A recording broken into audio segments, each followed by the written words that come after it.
Salut à tous, c'est Papsan. Bon les amis, c'est parti pour une nouvelle vidéo. Par contre, je vous préviens tout de suite, âme sensible, s'abstenir. Voilà, là j'ai mis un titre. Le titre, ce sera pas des chinoiseries, il y aura vraiment les choses auxquelles vous vous attendez dans cette vidéo. Donc toutes les personnes voilà, qui sont un peu sensibles pour tout qui concerne les animaux de compagnie, les chiens surtout, je vous dis vraiment, fermez la vidéo, quittez la vidéo tout de suite. Je suis très sérieux, hein. C'est la première fois que je vous demande ça. Si vous savez que voir certaines images peut vous choquer, quittez la vidéo.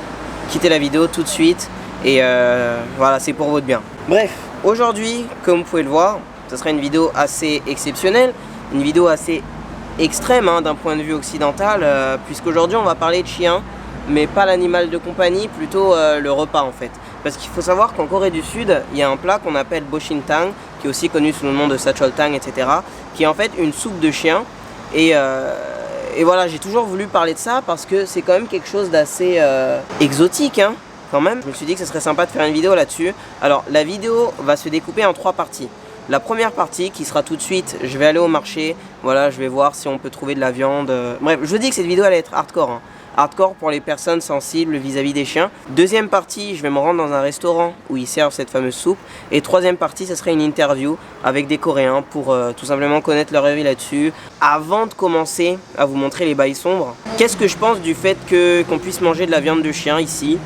Déjà, il faut savoir que la viande de chien en Corée du Sud, c'est pas du tout un mets commun, ok? Il faut savoir que c'est seulement une certaine partie des vieux qui mangent ça. Vous verrez de toute façon dans le restaurant où je suis allé, vous verrez de toute façon dans le restaurant que la clientèle, c'est vraiment que des vieux. Les jeunes ne mangent pas ça. Tous les Coréens que je connaisse de mon âge n'ont jamais mangé ça. Il faut savoir que c'est pas non plus courant ni normal de manger du chien en Corée du Sud. Et puis, même si c'était le cas, j'en suis venu à un point où je me dis que pourquoi nous les Français, nous les Occidentaux, on trouve ça vraiment étrange de manger de la viande de chien. C'est culturel en fait, c'est culturel parce que pour nous le chien a toujours été vu comme un membre de la famille, alors que dans certaines autres cultures, notamment en Corée du Sud, il y a quelques années, et encore un petit peu aujourd'hui, certaines personnes mangent du chien. Avant de venir en Corée, je me disais waouh, c'est vraiment chelou, c'est des bails bizarres et tout, je comprenais vraiment pas en fait comment c'est possible que des gens puissent manger du chien.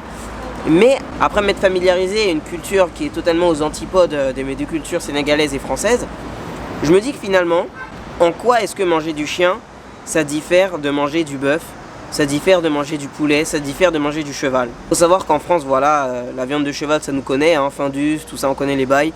Au Japon également, les Japonais mangent de la baleine, du cheval, bref. Je me dis que c'est juste une question culturelle et qu'il faut pas non plus juger. On peut trouver ça très bizarre.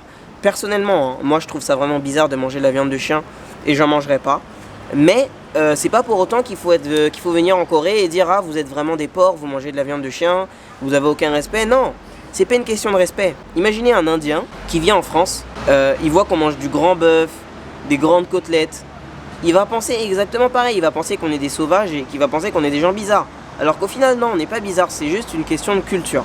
Donc voilà, maintenant que je vous ai dit plus ou moins mon avis sur la question, il est temps de vous montrer les bails. Et s'il y a des gens qui sont encore là malgré tous les avertissements que j'ai donnés, à vos risques et périls. Ok les amis, donc là je me trouve dans le quartier de Dongdaemun. Je vais aller au marché qui s'appelle Gyeongdong Market, donc Gyeongdong-sijang. C'est un des rares endroits où on peut trouver de la viande de chien à Séoul. Et je me suis dit que ce serait quand même bête de faire une vidéo sur ce sujet-là, sans venir voir un marché, voir combien ça coûte. 유튜브 방송? 유튜브 방송? 네. 유튜브 방송? 네. 영어만 하니까 유튜브 방송인데? 유튜브 방송? Comme quoi ça m'arrive tout le temps. 아, Des YouTube. 유튜브. C'est vraiment dingue de voir à quel point il n'y a que des vieux dans ce quartier. J'ai jamais vu ça. J'ai l'impression que je suis plus à Séoul en fait. Que des vieux, putain. C'est ouf. Je suis arrivé dans le marché. Maintenant l'objectif c'est de trouver la viande de chien. Pour l'instant je vois que de la salade, du poisson, etc. J'ai vu sur internet qu'on pouvait trouver de la viande de chien dans ce quartier là. Donc on va voir. Hein. Alors si vous voulez savoir comment ça se dit viande de chien, si jamais voilà... Bref, vous m'avez compris. On dit gegogi. Gegogi ça veut dire viande de chien. Parce que ge ça veut dire chien et gogi ça veut dire viande. Donc voilà. Oh là là là là, c'est un vrai marché à l'ancienne ici. Hein. En vrai si vous voulez être dépaysé, venez dans ce marché, c'est un truc de fou, il y a 0 touriste, que des vieux. Ok bon les amis, j'ai trouvé l'endroit. Pour être honnête avec vous, c'était pas du tout compliqué pour trouver. Il m'a suffi d'aller demander à quelqu'un où est-ce que je peux trouver du gegogi justement. Et j'en ai juste derrière moi. Donc encore une fois, si vous êtes encore là alors que vous aimez pas trop les bails comme ça, quittez la vidéo, vous faites pas de mal.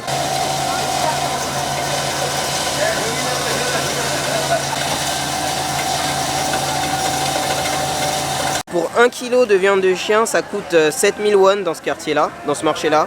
Ce qui fait à peu près aller entre 4 et 5 euros. Donc c'est pas cher. Je sais même pas combien ça coûte 1 kg de bœuf ou 1 kg de poulet. Mais bref, voilà. Il faut savoir aussi que les chiens qu'on vend ici, là, les chiens qu'on mange en général, c'est des chiens d'élevage et des chiens d'une race bien particulière. C'est pas tous les chiens qui mangent. Ils vont pas manger du berger allemand, du Shiba Inu, du Chihuahua, etc. En général, c'est des... je sais pas, des bails croisés, enfin je connais pas trop hein, moi tout ce qui est chien en général. J'ai pas mal hésité avant de faire cette vidéo parce que je me suis dit putain, imagine ma chaîne YouTube se fait strike, imagine ça fait un ultra méga bad buzz à cause de ça, parce que voilà, pour l'instant il y a personne qui a fait de vidéo là-dessus. Mais je me dis que c'est ça aussi la force de YouTube. Avec YouTube on peut tout faire, voilà, on peut tout faire. Et il faut pas non plus se limiter à certaines choses. Si je me limitais à ce que les gens pensaient, bah, j'aurais pas fait de vidéo sur l'islam, vu qu'en France, l'islam était un sujet très tabou. Mais voilà, je l'ai faite, ça a plu à beaucoup de monde. Et là, voilà, je fais aussi cette vidéo-là parce que je suis sûr que ça peut intéresser beaucoup de monde. En France aussi, pendant les guerres, on mangeait du chien. Et il faut savoir que le marché aux chiens, c'était rue Saint-Honoré. C'était courant 20e siècle. Donc finalement, même en France, on mangeait du chien en fait. C'est comme la vidéo que je vous ai faite sur l'éducation la dernière fois. Tout dépend du référentiel. Tu peux pas venir dans un pays et imposer tes mœurs. Tu peux pas venir dans un pays et imposer ta culture, imposer ta vision des choses. Bon les filles, maintenant qu'on a été voir le jeune marché où on vend de la viande canine, j'ai envie de dire, et ben pourquoi ne pas aller directement dans un restaurant pour que je puisse vous montrer quand même à quoi ressemble cette fameuse soupe, hein, le Boshintang. Alors une particularité des restaurants de Sacholtang, donc les restaurants où on vend de la soupe de chien, c'est que, en tout cas, pour les restaurants que je connais, et ben, tout le temps les vitres elles sont comme ça en fait. On peut pas vraiment voir à l'intérieur. Et tout ça, ça montre tout simplement que oui, manger du chien en Corée, ça se fait, mais c'est pas non plus quelque chose de commun du tout en fait. Bon, ça y est les jeunes reilles, hein, je me trouve à l'intérieur du restaurant. Vous attendez pas à voir beaucoup de jeunes ici. Je vous déconseille également d'inviter votre meuf en date dans ce restaurant-là. Ok, bon les reilles, j'ai reçu les bails là. Et je vous avoue que ça me fait un peu bizarre. Je vais pas faire genre, ça me fait un peu bizarre de me dire, waouh, j'ai une soupe de chien en face de moi, dans le plus grand des calmes. Regardez, bah, les morceaux de viande que vous voyez, hein, voilà, bref, je vais pas aller dans les détails, mais c'est bel et bien du chien. Et cette soupe là s'appelle Sacholtang. Voilà, Sacholtang. Au niveau de la viande et de la texture en elle-même, bah, on dirait du bœuf. Mais en un peu plus gras peut-être, je sais pas. Ça a l'air tendre, mais ouais, très spécial. À l'intérieur, il y a des légumes, du doenjang, donc du haricot, de la pâte de haricot. Ouais, en fait, c'est un bouillon de base, un bouillon coréen de base, sauf que là, t'as du chien dedans. Et en fait, les Coréens, enfin plutôt les vieux Coréens, aiment bien manger ça parce qu'ils disent que c'est ce qu'on appelle de la stamina food. Par stamina food, ils veulent dire que c'est un repas ultra protéiné qui aussi te donne de la virilité, si vous voyez ce que je veux dire, libido, tout ça.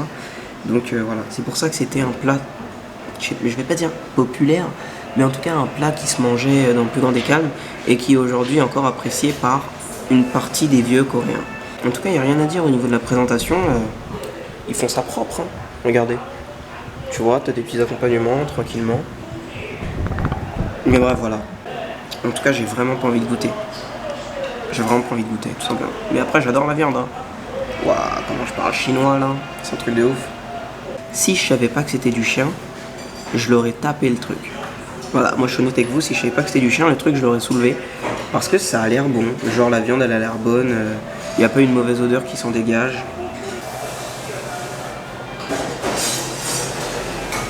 Bon voilà les amis, je suis sorti du restaurant, ça m'a coûté 12 000 won, ce qui fait à peu près 10 euros. C'était vraiment pas cher, je m'attendais à un bail de 20 000 ou quoi. C'était malgré tout une bonne expérience. Je peux comprendre hein, que cette vidéo puisse choquer pas mal de monde, notamment les personnes qui ont des animaux de compagnie. À partir du moment où vous avez cliqué sur la vidéo, et en plus de ça j'ai mis plusieurs avertissements au début de la vidéo, etc. J'espère que vous n'êtes pas trop choqués, mais voilà, bref. Anyway, allez, bref, j'arrête de parler chinois là. Qu'est-ce que tu penses du fait de manger du chien? Ton avis personnel sur la question? Je pense que c'est vu comme une barbarie à l'étranger, mais il faut savoir qu'il y a toute une histoire derrière. C'est une culture que moi personnellement j'apprécie pas. C'est une culture qui fait partie de la Corée, je dirais dans l'histoire de la Corée, mais qui va de plus en plus disparaître, on va dire. 하이팝 안녕. 안녕. 보신탕 정말 트레디셔널리 like 옛날 사람들은 많이 먹었는데 I heard that they have many historical 뭐라 그러지? 역사적. 그때는 이제 고기가 부족하고 그런 맞아. 상황이 있었기 때문에 어쩌다가 먹게 되는 거라 생각을 하고 그때 살았던 사람들은 그게 익숙하니까 뭐 먹을 수 있지만 지금 시대에 이렇게 먹을 게 풍족하고 오리고기, 닭고기, 양고기, 돼지고기, 쇠고기 먹을 거 많아. 근데 굳이 사람과 가장 친한 강아지를 먹는다는 것 자체가 강아지를 좋아하는 사람들이 굳이 싫어하는 행동을 맞아. 하면서까지 먹어야 되는 음식인가 싶기도 하고 약간 배드 메모리 히스토리가 있을 수 있으니까 그런 것도 좀 없어졌으면 좋겠고. Est-ce que t'as déjà goûté le Washington? Non, jamais. Jamais goûté? Non, jamais goûté. T'as envie ou pas? Non, je suis pas curieuse. Non, j'ai pas envie déjà. À quoi ça sert de manger un chien dans notre époque où il y a beaucoup de choses à manger? Quand la Corée avait vécu la guerre et quand on n'avait pas beaucoup à manger et que, à un moment donné, il y avait cette, on va dire, rumeur que manger des chiens c'était bien pour le stamina des hommes. Et donc, du coup, tout le monde s'attaquait pour aller manger du chien. 이모 할머니가 feed me. 근데 그게 계곡인지 몰랐어. The meat was really grey and dark. 나는 어렸을 때 초등학교 때 친척 중에 아주 먼 친척 중에 개 농장을 하는 친척이 있었어. 그래서 그 친척이 우리 집에 아무 말도 안 하고서 개를 보낸 거야. 택배로 보냈는데 머리만 잘려가지고 몸통 통째로 온 거야. 꼬랑지랑 달려서. 그래서 진짜 집이 다 뒤집어지는 줄 알았어. 너무 다 충격받아가지고 몸뚱아리가 이렇게 대꾸빼 되지 않고 진짜 엉꼬 꼼플레가 왔어. 그래서 진짜 너무 쇼크돼가지고 깜짝 놀랐는데 그래서 할아버지는 옛날 사람이니까 할아버지가 잘랐다? 이렇게 잘라가지고 그거를 탕이랑 수육이랑 해먹었는데 근데 나는 그걸 보고 난 다음에 먹으니까 너무 구역질이 나는 거야. Pourquoi tu penses que dans le passé, certaines personnes avaient tendance à manger cette soupe? Comme je l'ai dit tout à l'heure, la Corée n'était pas une pays développée, donc on manquait forcément de protéines, donc il n'y avait pas vraiment de viande, donc c'est pour ça je crois qu'on mangeait la viande du chien. Je pense que c'est une culture qui date de très loin, je répète, mais qui est dans une phase où elle va disparaître avec la nouvelle génération qui viennent. Et cette nouvelle génération pense que les chiens c'est pas fait pour manger, c'est les animaux comme leur famille. Moi-même j'ai un chat, mais les chiens c'est pareil, c'est ma famille, c'est pas une chose que tu vas abattre, tu vas manger sur ta table. D'accord. Donc, même mes parents, ils ont à peu près 60 ans, ils n'ont jamais mangé du chien. C'est vraiment au-dessus de 70, 80 qui pensent toujours que le chien c'est des viandes, bon pour le corps, mais c'est qu'eux qui pensent comme ça. Je pense qu'il y a de moins en moins de Coréens qui pensent la même chose et j'ai vu un article que à peu près 70% des Coréens pensent que c'est une, on va dire, mauvaise culture. It's sad. 맞아. 이게 그래서 굳이. 진짜 개고기를 먹으려고 그런 게 아니라 우리나라가 옛날에는 가장 못 사는 나라 거의 2위 안에 들 정도로 너무 못 살았고 옛날에. 맞아. 그래서 그 당시에 근데 영양분을 채울 만한 게 영양분을 채울 영양분을 채울 만한 바나나 게 있어요. 바나나를 먹어. eat veggie. 아니, veggie까지는 아니지만 어쨌든 eat nutrition. healthy nutrition. 어쨌든 옛날에 그래서 영양분을 채우려고 우리 가장 주변에 있는 가장 많은 동물은 개니까 그래서 먹었던 거고 그리고 우리 할아버지가 그러는데 일제시대 때 이제 동네 마을별로 일본에서 이 개 가죽을 어느 정도 반드시 가져와야 되는 거야. 우리 여기 한국 마을 사람들은 반드시 얼마씩 일본 군인들한테 줘서 그래서 일본 군인들이 가져가서 겨울에 그걸 덮고서 따뜻하게 하는 거지. 근데 이제 껍데기를 내고 나면은 남은 고기가 있으니까 그거를 그때 할아버지가 그러는데 굉장히 많이 먹었대. Maintenant que vous avez eu mon avis personnel sur la question ainsi que l'avis des Coréens, j'aimerais maintenant savoir vous, quel est votre avis. Du coup, à vos commentaires, je lirai tout ça. Je pense vraiment que sur cette vidéo, il y a pas mal de débats qui vont se créer dans l'espace commentaire et j'ai hâte de voir ça. Comme d'habitude, j'aimerais remercier tous les Golden Hay, c'est le cas de le dire, qui regardent des pubs sur YouTube et spéciale dédicace à mon gars Tom H. Grand merci à toi pour le petit don. N'hésitez surtout pas aussi à me follow sur Instagram, c'est là où je suis le plus actif, où vous voyez ma vie quotidienne ici en Corée du Sud. Abonnez-vous. Bon allez les amis, et je vous dis à la semaine prochaine pour une nouvelle vidéo. Papsan, au cœur de l'action. Ciao.